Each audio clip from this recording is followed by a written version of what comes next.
మీరు పెద్ద హీరోలతో చేస్తున్నప్పుడు ఆ చేసేది చిన్న రోల్ అయినప్పటికీ, ఒక సీన్ రోల్ అయినప్పటికీ కూడా ఉండేటువంటి కొన్ని మెమరీస్, నాస్టాలజిక్ మూమెంట్స్ అనేవి ఉంటాయి కదా. ఒకసారి మళ్ళీ నెమరేసుకుంటే ఏ సినిమా గురించి మీకు టక్కున గుర్తొస్తుంది? ఇది ఎక్కువ ఇదే మన ఎమ్మెల్యేలండి. ఎమ్మెల్యేల్లో వాళ్ళు దెబ్బలాడుకుంటూ ఉంటారు. భరణీను ఆ అమ్మాయి హీరోయిన్ ఇద్దరు ఇస్తే నన్ను కూడా రమ్మన్నారు డైరెక్టర్ గారు. సార్ నా చేతిలో గద పెట్టారు. గద పెడితే సార్ నేను ఓ పని చేస్తాను సార్ అన్న.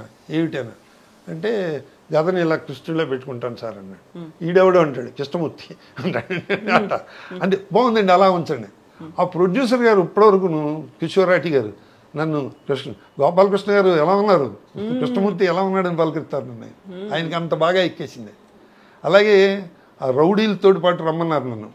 నేను ఎడిటర్ని కదా, ఒక ప్యాంటు చొక్కా వేసి రౌడీలతో పాటు రమ్మన్నారు డైరెక్టర్ గారు. సార్ నాకు రౌడీలతో రావడం ఇష్టం లేదు కదా, నేను అందుగురించి నేను సెపరేట్గా వస్తానండి. వాళ్ళతో వస్తే కలిసిపోయినట్టు అవుతుంది, సెపరేట్గా వస్తే ఎస్టాబ్లిష్ అవుతాను కదా, అందుకని ఏడుస్తూ వస్తానండి, ఏడు మొహం పెట్టుకుని వస్తాను.